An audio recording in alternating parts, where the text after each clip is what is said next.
सुनो दोस्तों, आज मैं एक कहानी सुनाने जा रहा हूँ। माँ का आखिरी खत। शाम के करीब 6 बजे का समय था। बारिश होने वाली थी। आसमान में काले बादल छाए हुए थे। रोहित बस अड्डे पर बैठा हुआ था। हाथ में एक छोटा सा बैग था। जेब में सिर्फ 500 रुपये बचे थे। वह पिछले 5 साल से शहर में नौकरी कर रहा था, लेकिन उस दिन उसकी नौकरी भी चली गई थी। उसने सोचा, अब गांव लौट जाते हैं, कम से कम माँ के साथ तो रहेंगे। लेकिन उसे क्या पता था, गांव पहुंचते पहुंचते उसकी जिंदगी पूरी तरह बदल जाएगी। करीब 4 घंटे बाद बस गांव पहुंची। रोहित जल्दी जल्दी अपने घर की तरफ भागा। घर का दरवाजा पूरा खुला हुआ था। आंगन में बहुत सारे लोग बैठे थे। रोहित का दिल जोर जोर से धड़कने लगा। वह दौड़कर अंदर गया। सामने उसके चादर बिछी हुई थी। उसकी माँ हमेशा के लिए इस दुनिया से जा चुकी थी। रोहित वहीं जमीन पर बैठ गया। उसके मुंह से एक भी शब्द नहीं निकला, बस आंखों से आंसू बहते रहे। उसे बार बार एक ही बात याद आ रही थी। माँ हर हफ्ते फोन करती थी, कहती थी, बेटा एक बार घर आ जा, एक बार घर आ जा। लेकिन रोहित हर बार यही कह देता था, माँ अभी काम बहुत है, अगले महीने आऊंगा। वो अगला महीना कभी नहीं आया। अगले दिन माँ का सामान समेटते समय उसे एक पुराना डिब्बा मिला। उसमें कुछ पुराने कपड़े थे, कुछ तस्वीरें थी और एक लिफाफा रखा था। लिफाफे पर लिखा था, अगर मेरा बेटा कभी लौटे तो उसे दे देना। रोहित के हाथ कांपने लगे।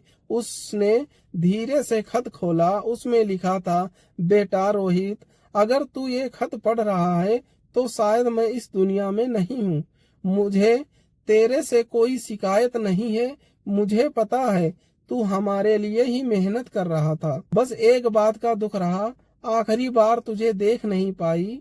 जब तू छोटा था तो मेरे बिना एक रात नहीं सोता था। आज मैं तेरे बिना पूरी जिंदगी काट गई। एक बात हमेशा याद रखना, पैसा फिर से कमाया जा सकता है, लेकिन अपने लोग चले जाएं तो वो कभी वापस नहीं आते।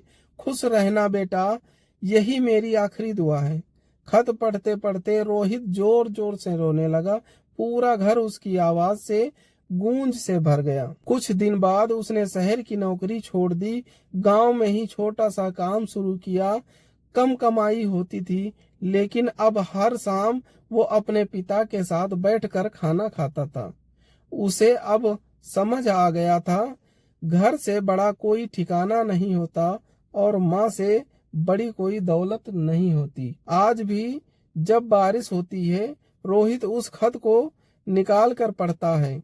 उसकी आंखों से आंसू अपने आप निकल आते हैं, क्योंकि अब उसे समझ आ चुका है, जिंदगी में सबसे बड़ा अफसोस पैसे की कमी नहीं होता। सबसे बड़ा अफसोस उस इंसान को समय ना दे पाना, जिसने पूरी जिंदगी सिर्फ आपके लिए ही जी हो। अगर आपके माता पिता आपके साथ हैं तो आज ही उनसे 2 मिनट बैठकर बात जरूर कीजिए, क्योंकि समय कभी लौट कर नहीं आता।